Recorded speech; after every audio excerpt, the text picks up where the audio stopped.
Yeah, thank you very much. And hello, everyone. I'm Yu, and right now I'm a PhD student at the University of Wisconsin-Madison. But from September, this September, I'm going to be a NASA Hubble Fellow at IAS and joint with a Berkeley Fellow at Caltech. And I think in the last talk, James already showed a very nice talk about the largest simulations. So I was thinking, should I also talk something largest? So that's the largest magnetic field in the galaxy clusters. But firstly, I think we should also start with turbulence. That's the turbulence conference. And yesterday we already heard a lot talks about the turbulence in the ICM. And the turbulence or the velocity fluctuation has been measured by different methods, like the emission lines by Lee and also X-ray brightness images from Yuan.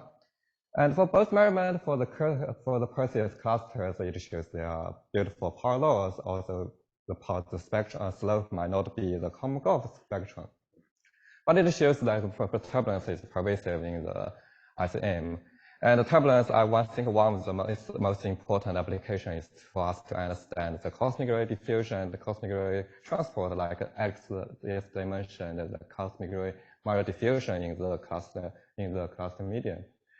But if we only know turbulence, that's not enough for the cosmic ray, understand cosmic ray transport or the acceleration, because we also need to know magnetic field. Right now, we know the properties of turbulence, but what about the magnetic fields? So that's the question I'm going to address. How can we measure magnetic field in the gas clusters? And the presence of magnetic field is evident by the radio observation. That's from synchrotron emission. Here are several images of the radio emission for different clusters. On the top is that's the radio emission for the mini halo in Perseus cluster, and at the bottom here that's for the coma clusters. And that's the existence of the radio emission suggests there must be magnetic field. And typically, if we would like to know the magnetic field direction, we rely on the synchrotron polarization, and because polarization direction is also. Okay, I have some problem with J.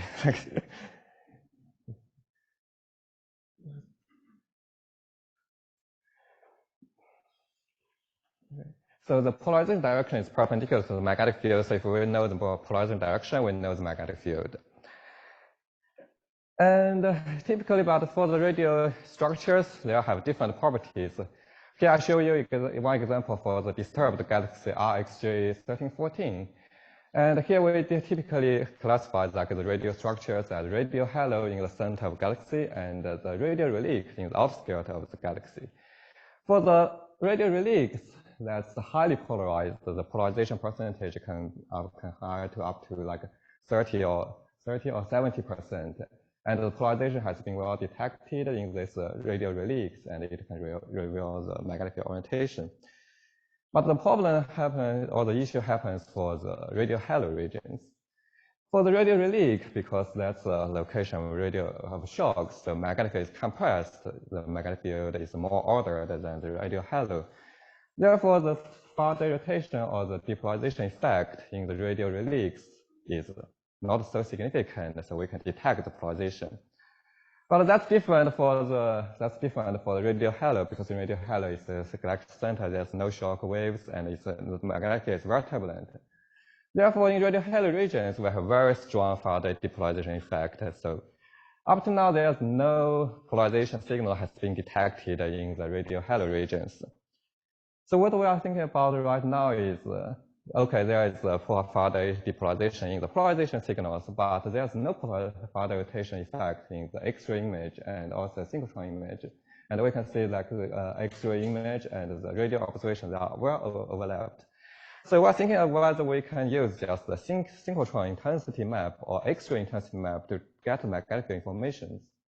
And here, that's what I'm going to tell you. The new method is called the synchrotron intensity gradient, and the X-ray intensity gradients are perpendicular to the magnetic field we find. And I'm going to explain to you the detail why that's the case. And again, we needed to go back to the turbulence and ICM turbulence. Here I show you that's from numerical simulations. That's a spectrum for the turbulent And we know the turbulence at large scales, this magnetic field is very weak, dynamically weak, so essentially we have hydroturbulence. But as the turbulence cascading to smaller scales, so the turbulent velocity becomes smaller and the magnetic field significance increases. So eventually at the affluent scale, LA, the turbulent kinetic energy equals to the magnetic field magnetic field energy. Therefore, at a scale smaller than LA, the affluent scale, we have energy turbulence because magnetic field effect gets significant.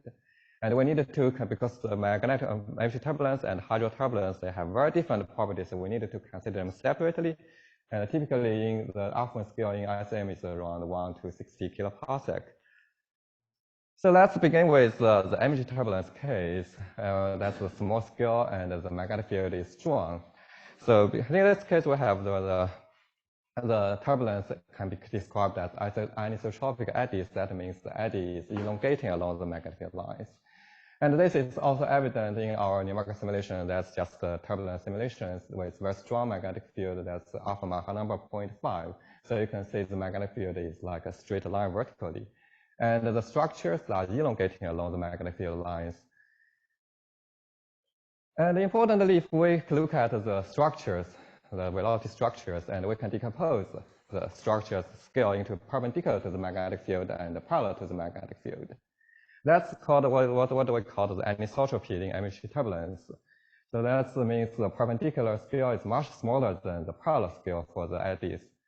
So if we calculate the velocity gradient, first we will find this anisotropy means the gradient is dominated by the perpendicular component.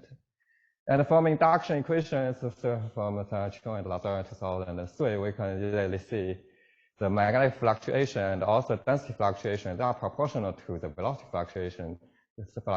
Therefore, if we can do the same calculation, similar calculations, the velocity of the gradient of magnetic fluctuation and the gradient of density fluctuation, they are also perpendicular to the magnetic field. Therefore, if we know the direction of gradients, we know the direction of magnetic field. We rotate it by 90 degrees, we know the direction of magnetic field. So that's the case for the energy turbulence. But what if we have hydroturbulence? That means if the observation has a poor resolution, so we don't resolve the alpha scale and the turbulence is actually hydroturbulence. And in this case, because the magnetic field is dynamically weak, so we don't have any anisotropy. It's more like isotropic eddies or waves just interacting. But the one important property is the magnetic field is dynamically weak. So weak magnetic field tends to follow the turbulent or non-turbulent flows. And again, in our numerical simulation, here it's a very weak magnetic case, alpha Mach number equals to 5. And here we didn't see like an earlier case of very strong guide field or the mean field. But still we can see that the magnetic field lines align with the turbulent flows. So again, for different reasons, but in hydroturbulence case, the structures are still aligned with magnetic field. And this is also observed by different groups using different simulations, like by Zhong and Zhu et al. 2011, they use cluster simulations. And here the segment is magnetic field, and again we can see the magnetic field follows the structures, the density structures. And also that's also evident in the cosmological simulations. That's a very large cosmological simulations for the cosmic web. And here on the left is the radio emission from the cosmological simulation. And on the left, that's magnetic field, streamlined magnetic field. They are superimposed on the intensity structures. And we see the magnetic field again align with the intensity structures, radio intensity structures. Therefore, in both cases, like the small scale energy turbulence and the large scale energy turbulence, we always have the properties that the structures, intense structures, are elongating along the magnetic field lines. And as a consequence, we can find that actually the gradient of density fluctuation and the gradient of magnetic field fluctuation are perpendicular to the magnetic field.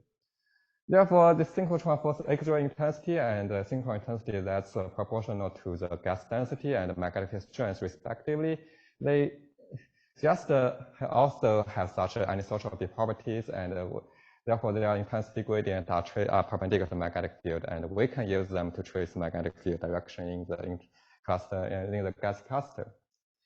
And here we tried to test our idea of using a synchrotron emission to trace magnetic field using also the cluster simulation. That's similar simulation from Zuhu et al. 2011.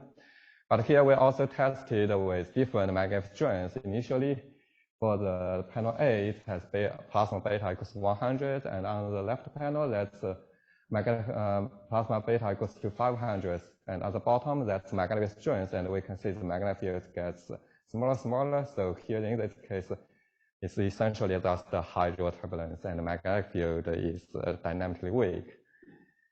But here we generated the synthetic radio emissions from the numerical simulation cubes, and we compare it with the magnetic field in the simulations. And we can see in the top, that's a strong magnetic case, and the synchrotron intensity gradient traces well with the magnetic field. And also in weak magnetic case, it still traces magnetic field. So that gives us confidence, actually, regardless of the magnetic strength and regardless of the observation resolutions, we can always use synchrotron intensity gradient to trace magnetic field. So that's our numerical test of the synchrotron intensity gradient method. And in observation, actually, we also tried to test this method. Here again, I show you again the RxJ1314 clusters. That's a disturbed cluster, but importantly, we have the polarization signal detected in the radio relics. So we can compare the result from the synchrotron intensity gradient on the left with the polarization signal on the right, and we see actually the magnetic field derived from synchrotron intensity gradient in the radio relics agree with the one from the polarization signals, and they are both elongating along the radio relic structure, so agree with our theoretical expectation. But importantly, as I mentioned earlier, like the synchrotron intensity gradient, that's insensitive to the Faraday rotation and the Faraday depolarization.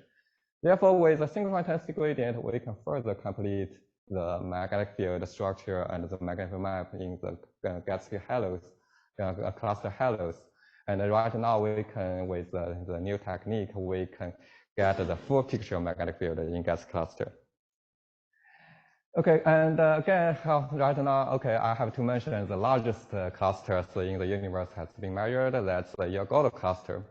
Its scale size around 2 milliparsec, and its redshift is around 0.87. And earlier work, like 10 years ago, they are partially detected polarization signals on the west relic, and you can see that's the green box, and here that corresponds to the polarization. Okay, so, but right now we don't need to rely on polarization. We know we can use synchrotron intensity gradient to trace magnetic field, and again, we use the synchrotron intensity gradient to provide the first full measurement of the largest galaxy cluster in Irgodo. And that's the magnetic field map we obtained, but again, what's the physics we can learn from the magnetic structures? So firstly, here we look at the relative angle between the magnetic structures and the merger axis. And we calculate the relative angle between the two and as a distance to the cluster center. What do we find is when we close to the cluster center, the relative angle between the magnetic field and the merger axis is small. That means the magnetic field tends to parallel to the merger axis. But if we go away from the cluster center to the cluster outskirt, the magnetic field tends to be perpendicular to the merger axis, because we reach, in this case, we reach the relic region, and that magnetic field is compressed. And here also we tested like with different merger axes defined by the X-ray emission or radio emission, and with random orientation of the merger axis, and we both observed in the trend of the magnetic field tends to parallel to the merger axis in the cluster center and perpendicular to the merger axis in the relics. And that agree with actually the cluster merger models. Suppose initially we have two small clusters that are going to merge along the major axis. So the plasma and the large-scale magnetic field is stretched along the merge axis. Therefore, we can observe that plasma and the large-scale magnetic field that are parallel to the magnetic field, parallel to the merge axis. But after the merge, there's the merge, and it also generates shocks, and shock will compress and stretch the plasma and also the magnetic field. Therefore, the magnetic field, dynamically weak magnetic field, tends to be perpendicular to the merge axis, and this result just published in Nature Communications at the beginning of this month. And also, I remember yesterday there's a question about James cluster merge models and magnetic field amplification models that's proposed 25 years ago. And actually, right now we can see we testified the cluster merge models. Unfortunately, I didn't find that's a picture of magnetic field pressure, but unfortunately, I didn't find a color bar in their paper. But here we can see that's how the magnetic field involves, the magnetic structure pressure involves. So firstly, again, two clusters is merged, so the plasma and the magnetic field are channeled along the merge axis. And if when shock happens and the magnetic field is further amplified in the downstream region, and the magnetic field is stretched along the shock front. And further, the turbulence is driven by the merge, and turbulence further amplified the magnetic field. So that's our result also agree with such this cluster merge model. Okay, so right now I have to go back to our work with Yunli and Yuan like 4 years ago, because 4 years ago we already applied the synchrotron intensity gradient to the Perseus cluster, but we are not so confident. We don't have like a numerical test, and we don't have the observational test. But right now we can confidently see actually we are tracing the magnetic field in the Perseus cluster. And here that's the application, that's magnetic field traced by the synchrotron intensity gradient to the mini halo in the Perseus cluster. But up to now, I only talked about the synchrotron intensity gradient, but actually we can also use the X-ray intensity gradient, but it's not so straightforward. Because if we just look at the X-ray emission image, its emission is dominated, the X-ray emission is dominated by the bulk emission by the gravitational potential. So those fluctuation, large-scale fluctuation is not associated with any small-scale fluid and also the magnetic field.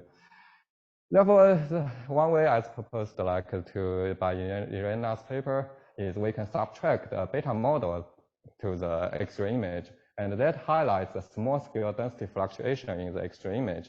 And if we get the information like the density fluctuation in X-ray image, we can calculate the gradient, and then we can trace magnetic field. And here that's our 4 years ago paper work about the magnetic field traced with the X-ray intensity gradient for the Perseus cluster. And we find actually there is some agreement between from X-ray image and also the synchrotron image. Here that's a histogram, a relative angle between the X-ray intensity gradient and the synchrotron intensity gradient.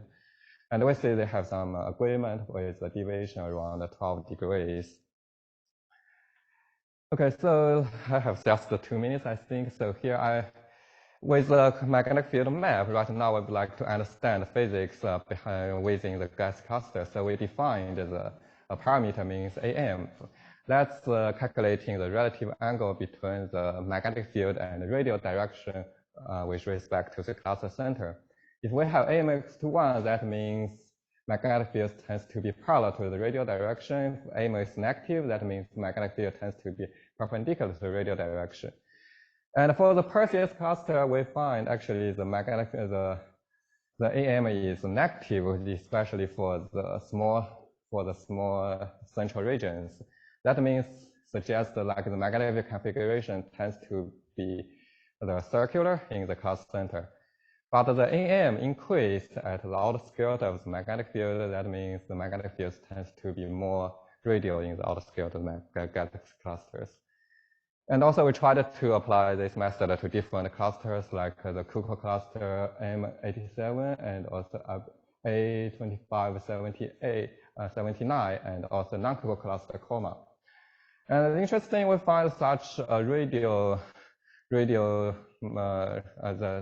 magnetic field configuration is only observed in the Cuckoo cluster, like in the M87 and also the A2597. But for the Cuckoo clusters, the AM is all the non-Cuckoo cluster comma. The AM is always equals to 0. That means there's no preferential direction of magnetic field with respect to the center. Okay, that's all my talk. Thank you so much.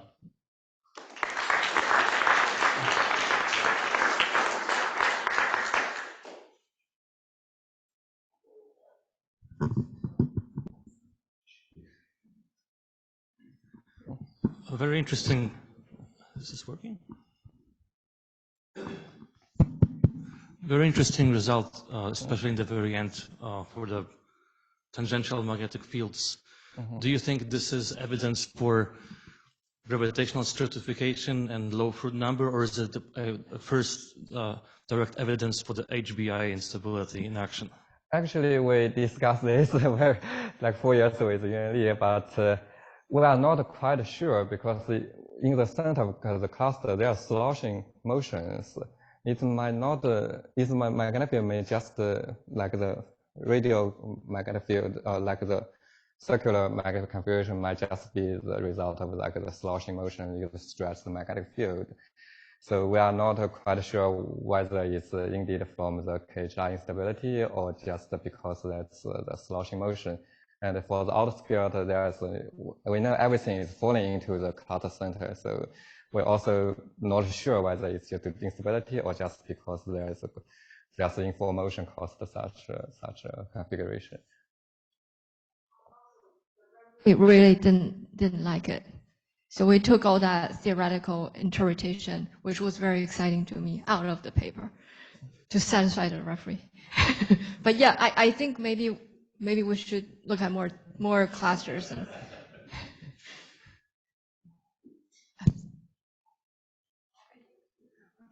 So is there any way to determine the LA scale observationally? I don't think so right now, just from the magnetic field measurement, because right now from our consideration, numerical simulations, we don't care about the LA scale. So whether it's larger than LA or smaller LA, the magnetic field always align with the intensity structures. So even if we compare it with polarization, we are not sure about the LA scale right now. When you measure a spatial gradient, you measure the contours of your image. Specifically, at any pixel in your image, the gradient points in the direction of maximum change, right? And then you are rotating that gradient 90 degrees such that your gradient orientations are parallel to the contours of the image rather than perpendicular to them. Yeah, that's correct. The gradient, these contours of the image, contours of the intensity, may well be aligned with the magnetic field orientation. In many different situations they are, but they are absolutely not a measurement of the magnetic field. You have now a lot of different papers with a lot of different observations in many different wavelengths, many different physical environments, at orders of magnitude different physical scales traced in the observation. But what you do to the data is always the same. You take the spatial gradient of the image, you rotate it by 90 degrees, you do some averaging in what seems to always be a 20 pixel block regardless of the physical scale of the observations, and then you call it a measurement of the magnetic field. It's not a measurement of the magnetic field. It's a measurement of the contours of the intensity, which may be correlated with the magnetic field. In some contexts, we have tracers of the actual magnetic field that we can compare to and learn a lot from, and that's great. But when you show these images with the beautiful line integral convolution and they perfectly trace the contours of the image, that's because that's what you've measured. You've measured the contours of your image.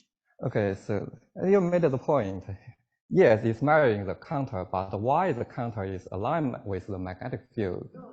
So Well, So- sometimes it is and sometimes it isn't, right? We can go to your slide Yeah. 14. We can compare to the actual measurement from the synchrotron polarization. We can see the regions where it's aligned with the magnetic field, the regions where it's not. And then we can do some cool physical interpretation of why sometimes the intensity in that tracer is aligned with the magnetic field or not. But that's the measurement that you're making. Please stop saying that it's a measurement of the magnetic field. Let's see it in this way. Polarization, when you are saying polarization, it's also measuring the direction of E vector. It's not directly my magnetic field. So for my method, it's measuring the contour of the elongation of the intensity. So it's also like a measurement of magnetic field. Elongating the magnetic field, but I also explained.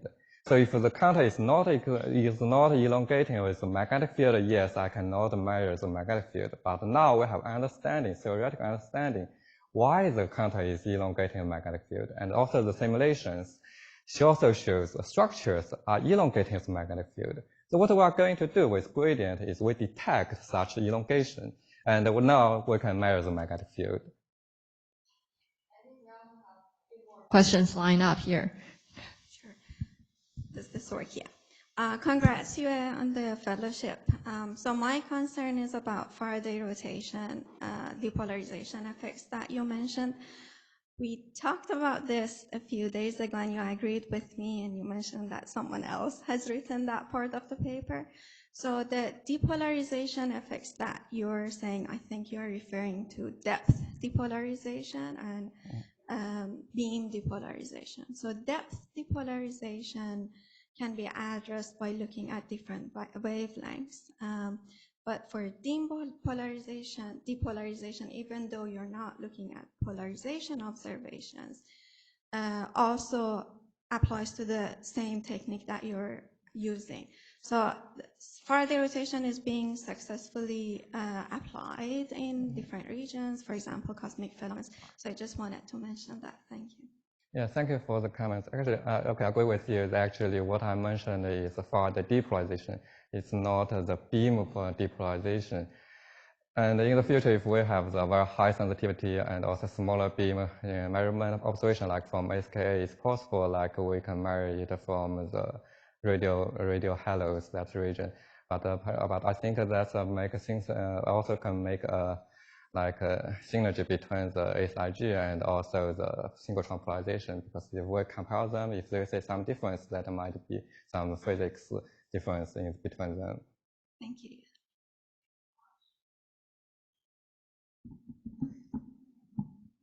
Hi, I'm a bit confused. Did you check if the velocity and magnetic field are actually aligned in like using correlation functions stuff, like quantitatively? I know you showed a lot of images, but do you have any quantitative prescription of that? You mean the... So if you do a V dot B cross correlation function, do you see that correlation on the log scales? So these are in images, but do you see a quantitative correlation? I didn't calculate the quantitative calculations, but here we just visually see it's measured with, it's aligned with it. So for clusters, I'm a bit worried because it depends on how well you are taking out the, clusters are stratified. So you need to have a perfect beta model to, assume that you have a good beta model. You have to subtract that out very well. And then you're looking at this gradient. So I think there could be some error there. So I don't know how well you can get that from the fluctuations gradient, because there's two more steps involved there. So what we are thinking about right now, I present here is the fluctuation are always induced by the turbulence, but in cluster it might be more complicated. There might be fluctuation induced by different physics. But here I would expect, because the magnetic field is dynamically weak, so even if we have other fluctuations like from jets, from agent feedback, I expect it should also follow the structures. So that's my expectation. But yes, we can confirm it like further with numerical simulation. Thank you. Just want to add that the turbulence has the intrinsic property that when you go to smaller scales, the gradient driven by turbulence becomes larger compared to any other type of motions that more dominant on large scales, but when you look at the gradient becomes smaller on smaller scales. Yeah, thank you, sales comments. Yes. Does that depend on where the driving is coming from? Like if it's coming from small scales? You mean for cluster? Yeah. Small scale, it might have some different driving, like Yuan's paper mentioned, like the black hole feedback. For large scales, it might be driven by the merge of gas cluster. There are different mechanisms. I think you were before me, Alex. I just would like to remind you that if something looks like a duck, sounds like a duck, it may be a duck. And this is answer to the questions about whether gradients that we see correspond or not correspond to the magnetic field. We have the simulations of magnetic fields with different Mach numbers. Now we have, and we confirm this with a very high accuracy. We now have simulations of clusters, which take into account the effect that was mentioned about the,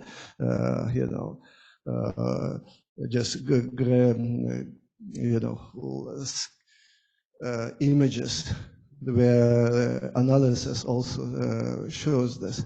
And in addition, you showed that in those places where we have polarization, we also have very good correspondence. I think this is a compelling evidence.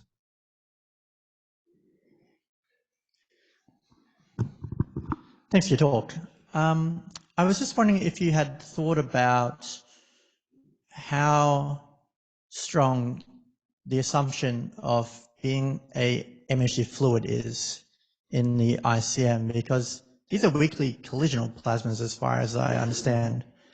So when you talk about shocks and the dynamo situation where you had these merging clusters, I mean, the dynamo is going to be pretty suppressed by Brzezinski viscosity as far as I understand, because it's like exactly opposing field line stretching. Have you thought about these things at all? I think I didn't thought about such small scales, because right now in our observational data, I remember its resolution is still in kiloparsec. So if we would like to study like the even smaller scale with the viscosity becomes more important, maybe we needed to look at smaller. But I think the mean free path is about a KPC. Yeah. So okay. I mean, even on those scales, it's not exactly a fluid. Okay, so actually yeah, I didn't thought about that. Okay. Yeah. Thanks for your talk.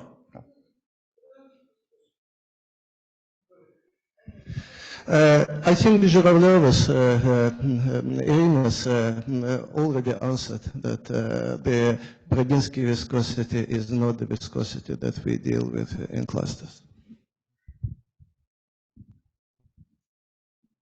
All right. Let's thank Yuan again, and also